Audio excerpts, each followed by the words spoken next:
कोई न हो, जहां से वापसी की कोई उम्मीद न हो, जहां आसमान में चमकती धरती बस एक धुंधला सा सपना बन जाए और आपकी हर चीख, हर आह उस अनंत खामोशी में कहीं खो सा जाए, जहां हर गुजरता दिन जिंदगी और मौत के बीच का काल चक्र बन जाए और उस ग्रह की रात -62 डिग्री तक की ठंड हो जो हड्डियां तक को जमा दे, और कभी ऐसी खामोशी की अपनी ही धड़कनें खुद को डराने लगे, और इन सब के बीच भूख, प्यास और अकेलापन जो अंदर से इंसान को हर पल तोड़ रही हो। तो सोचिए दोस्तों, ऐसे हालात में भी अगर कोई इंसान जीने की उम्मीद लिए उस ग्रह पे लड़ रहा हो तो वो पल कितना दर्दनाक मंजर होगा, वो जज्बा कितना ताकतवर होगा। लेकिन आज की ये कहानी सिर्फ डर और अकेलेपन की नहीं, ये कहानी है एक उम्मीद की।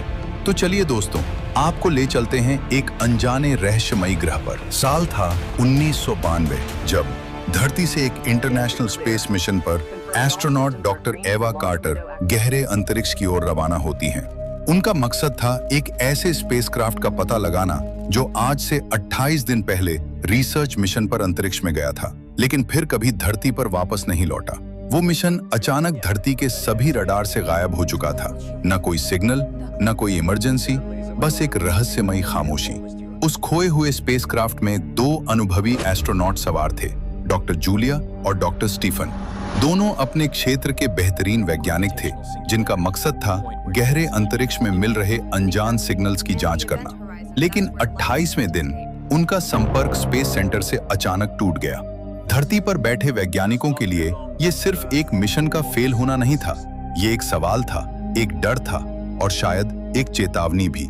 इसी रहस्य को सुलझाने के लिए डॉक्टर एवा कार्टर को चुना गया। उनका मिशन था उस लापता स्पेसक्राफ्ट को ढूंढना और अगर संभव हो सके तो डॉक्टर जूलिया और डॉक्टर स्टीफन को सुरक्षित वापस लाना। लेकिन एवा नहीं जानती थी कि जिस खोज की तलाश में वो अंतरिक्ष की गहराइयों में जा रही हैं, वही खोज उसे हमेशा के लिए अंधेरे में गुम कर देगी और उसे ऐसे ग्रह तक पहुंचा देगी जहां से वापस धरती पे आना किसी चमत्कार से कम नहीं होगी। जब डॉक्टर एवा कार्टर ब्रह्मांड की अनंत गहराइयों में पहुंच चुकी थीं, तो उन्होंने अपने मिशन की शुरुआत पूरी सावधानी के साथ की। हर सिग्नल, हर तरंग और हर छोटी सी हलचल को वो बेहद बारीकी से जांच रही थीं। उनकी आंखें स्पेसक्राफ्ट के डिस्प्ले पर हर समय रहती थीं, जहां लगातार बदलते डेटा किसी अनजाने खतरे का संकेत दे रहे थे।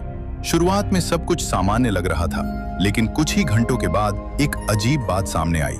स्पेस के एक हिस्से से लगातार अनियमित सिग्नल आ रहे थे, ऐसे सिग्नल जो किसी भी ज्ञात सिस्टम से मेल नहीं खा रहे थे। एवा को एहसास हो चुका था कि ये जगह सामान्य नहीं है। उसके मन में चल रहा था, हो सकता है ये वही जगह हो जहां शायद डॉक्टर जूलिया और डॉक्टर स्टीफन आखिरी बार आए हों। एवा कार्टर ने तुरंत उस दिशा का डेटा रिकॉर्ड करना शुरू किया, लेकिन जैसे जैसे उनका स्पेसक्राफ्ट उस क्षेत्र के करीब पहुंचने लगा, वैसे वैसे जहाज के सिस्टम अजीब तरीके से प्रतिक्रिया देने लगे। कभी तापमान अचानक गिरा हुआ दिखा रहा था, तो कभी कंपास और नेविगेशन गलत दिशा दिखाने लग रहे थे।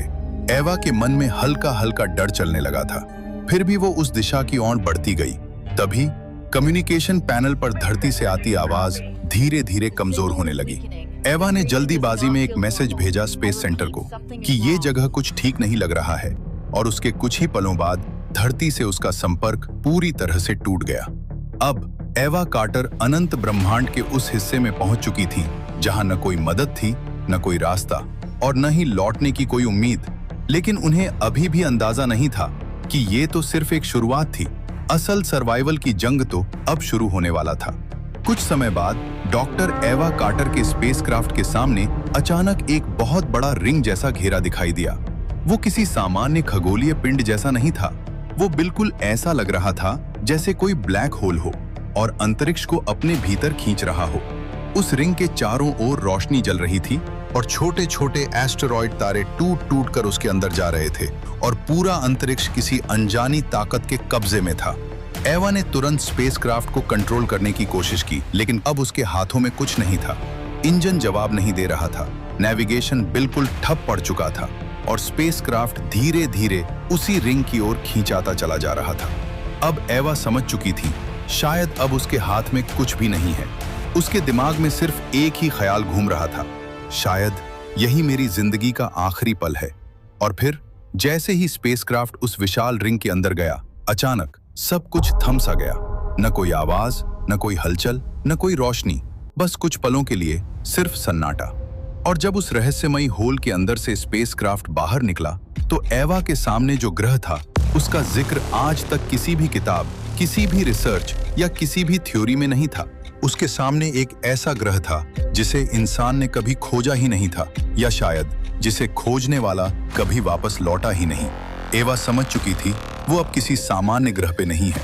स्पेसक्राफ्ट के अंदर से चारों तरफ वो हैरानी से देख रही थी, क्योंकि अब वो समझ चुकी थी वो ब्रह्मांड के एक ऐसे रहस्यमयी ग्रह पे खड़ी है जिसका सच जानने की कीमत शायद उसकी जिंदगी होने वाली थी। जब एवा ने हिम्मत जुटाकर स्पेसक्राफ्ट से धीरे धीरे बाहर कदम रखा तो वो कुछ पल के लिए हैरान होकर वहीं रुक गई। उसे सांस लेने में कोई परेशानी नहीं हो रही थी। उस ग्रह की हवा में ऑक्सीजन मौजूद थी। एवा ने गहरी सांस ली और उसकी आंखें अविश्वास से फैल गईं। चारों ओर नजर दौड़ाने पर उसे दूर दूर तक कुछ पेड़ दिखाई दिए। वे पेड़ सूखे और टूटे हुए थे, लेकिन साफ संकेत दे रहे थे कि कभी यहाँ जीवन रहा होगा। इस ग्रह की जमीन अजीब तरह से शांत थी, मानो उसने कई सदियों की कहानियां अपने भीतर दबा रखी हों। एवा को ऐसा महसूस होने लगा जैसे ये कोई सामान्य ग्रह नहीं, बल्कि ऐसी दुनिया हो जहां कभी इंसान या इंसान जैसी कोई सभ्यता रही हो, जो अब पूरी तरह खत्म हो चुकी थी।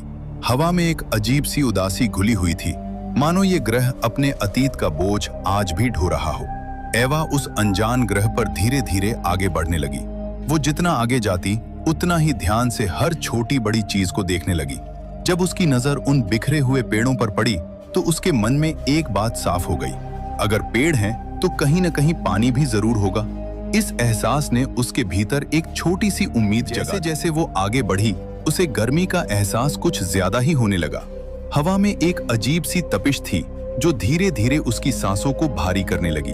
कुछ दूर पहुंचने पर उसके सामने बहुत बड़ी बड़ी चट्टानें दिखाई दी, इतनी विशाल कि उनके साए में वो खुद बहुत छोटी लग रही थी। उन चट्टानों के आसपास कई अजीब और गहरे गड्ढे भी थे। कुछ गड्ढे बिल्कुल गोल थे तो कुछ ऐसे जैसे जमीन को अंदर से फाड़ दिया गया हो। एवा उन गड्ढों को देखकर कुछ पल के लिए रुक गई। उसे समझ नहीं आ रहा था कि ये किसी प्राकृतिक घटना का नतीजा थे या किसी और चीज के निशान। इन सब को देखते हुए उसके मन में उत्सुकता भी थी और उसी के साथ एक गहरा डर भी, क्योंकि वो जानती थी ये ग्रह जितना शांत दिख रहा है अंदर से उतना ही खतरनाक भी हो सकता है, और शायद उसने अभी तक इस दुनिया का सबसे डरावना सच देखा ही नहीं था। एवा ने वहां से कुछ मिट्टी के सैंपल सावधानी से इकट्ठा किए। हर सैंपल को उसने बहुत ध्यान से अपने कंटेनर में रखा ताकि बाद में उनकी जांच की जा सके। इसके बाद उसने चारों ओर एक आखिरी नजर डाली। इस अनजान ग्रह पर कब, कहां और कैसे खतरा सामने आ जाए ये कोई नहीं जानता था। इसी डर के साथ एवा ने वहां से वापस अपने स्पेसक्राफ्ट की ओर धीरे धीरे कदम बढ़ा दिए। उसका दिल जोर जोर से धड़क रहा था, क्योंकि वो जानती थी इस ग्रह पर अब उसका एक ही सहारा बचा था, उसका स्पेसक्राफ्ट। जब एवा वापस स्पेसक्राफ्ट के अंदर पहुंची तो उसने सबसे पहले हर सिस्टम को चालू करने की कोशिश की। हर बटन, हर स्क्रीन और हर सिग्नल को उसने एक एक करके जांचा, लेकिन हर तरफ बस खामोशी थी। कोई जवाब नहीं दे रहा था। एवा कुछ पल तक वहीं खड़ी रही, हताश, निराश और अंदर से टूटी हुई। फिर वो धीरे धीरे अपने फूड कंटेनर के पास पहुंची, जहां उसने पहले से खाने और पानी का स्टॉक रखा था। उसने गिनती की, हर पैकेट, हर बोतल। कुछ देर बाद वो एक गहरी सांस लेकर बोली, कम से कम 66 दिन। उसके पास अब लगभग 66 दिनों का खाना और पानी था। ये सोचकर उसे थोड़ी राहत मिली, लेकिन वो जानती थी अगर इन 66 दिनों में कोई मदद नहीं पहुंची तो उसके पास बचने का कोई रास्ता नहीं रहेगा। और इसी एहसास के साथ एवा उस सन्नाटे भरे स्पेसक्राफ्ट में बैठी रही, आने वाले दिनों के डर के साथ। जैसे जैसे रात होने लगी, एवा को एहसास हुआ कि मौसम अचानक बदलने लगा है। दिन में जहां तेज गर्मी महसूस हो रही थी, अब वही हवा तेजी से ठंडी होती जा रही थी। कुछ ही पलों में तापमान इतनी तेजी से गिरा कि ऐसा लगने लगा मानो कुछ ही समय में टेम्परेचर -20 डिग्री तक पहुंच गया हो। ठंडी हवा स्पेसक्राफ्ट की दीवारों से टकराकर अजीब सी आवाज करने लगी। एवा ने अपने सूट को कसकर पकड़ा, क्योंकि अब उसके हाथ पैर सुन्न पड़ने लगे थे। दिन और रात का इतना तेज बदलाव उसके लिए बहुत डरावना था। उसे समझ आ गया, ये ग्रह जितना शांत दिखता है उतना ही बेरहम भी है। और आने वाली रात शायद उसकी सबसे बड़ी परीक्षा बनने वाली थी। और जैसे जैसे रात और गहरी होती गई, ठंड बढ़ती ही चली गई। कुछ ही समय में तापमान -50 डिग्री तक पहुंच गया। एवा का शरीर उस सर्दी को सहन नहीं कर पा रहा था। उसे ऐसा महसूस हो रहा था जैसे उसके हाथों और चेहरे पर करंट दौड़ रहा हो। दर्द इतना ज्यादा था कि वो खुद को रोक नहीं पाई।